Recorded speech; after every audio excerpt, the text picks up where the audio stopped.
জনগণের স্বার্থে পদত্যাগ করতে রাজি আছেন ভারতের পশ্চিমবঙ্গের মুখ্যমন্ত্রী মমতা ব্যানার্জি। কলকাতার আর.জি. কর মেডিকেল কলেজ ও হাসপাতালের শিক্ষানবিশ নারী চিকিৎসককে ধর্ষণ ও হত্যার ঘটনায় ধর্মঘটে যাওয়া জুনিয়র চিকিৎসকদের সঙ্গে বসতে ব্যর্থ হওয়ার পর মমতা জানায়, রাজ্যের শীর্ষ পদের প্রতি তার কোনো মোহ নেই। তিনি মুখ্যমন্ত্রীর পদ চান না। ন্যায় বিচার এবং সাধারণ মানুষ যাতে চিকিৎসা পান সেটি নিশ্চিত করতে চান। বৃহস্পতিবার এক সংবাদ সম্মেলনে মমতা জানান, যারা আর.জি. করের অচলাবস্থার অবসান প্রত্যাশা করেছিলেন, আমি বাংলার সেসব মানুষের কাছে ক্ষমা প্রার্থনা করছি। ভারতের সংবাদ সংস্থা পিটিআই এর প্রতিবেদনে এসব কথা উল্লেখ করা হয়েছে।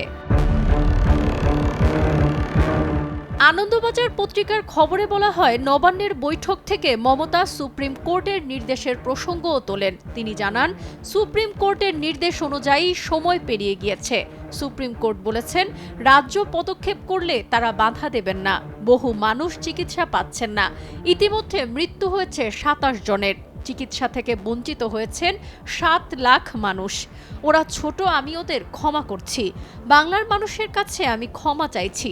3 দিন চেষ্টা করেও সমাধান করতে পারলাম না।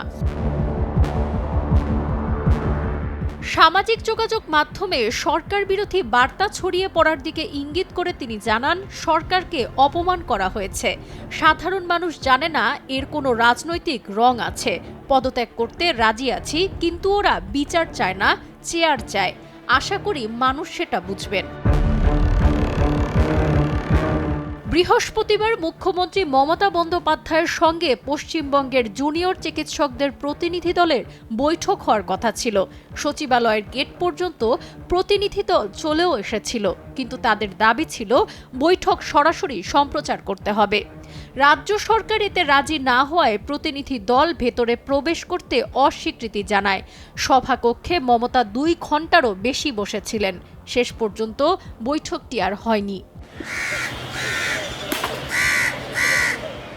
9 অগস্ট কলকাতার আর.জি. কর মেডিকেল কলেজ হাসপাতালে নারী চিকিৎসককে ধর্ষণের পর হত্যার ঘটনাকে কেন্দ্র করে ন্যায় বিচার সহ বিভিন্ন দাবিতে টানা ধর্মঘট পালন করছেন পশ্চিমবঙ্গের জুনিয়র চিকিৎসকরা। তাদের ধর্মঘটের ইতোমধ্যে 33 দিন পার হয়েছে। আন্দোলনে চিকিৎসকদের অংশগ্রহণের ফলে রাজ্যের স্বাস্থ্য পরিষেবা ভেঙে পড়ার উপক্রম হয়েছে। ঘটনায় পশ্চিমবঙ্গ সহ সারা ভারতে বিক্ষোভ শুরু হয়। সাবরিনা কাজী, কালের কণ্ঠ।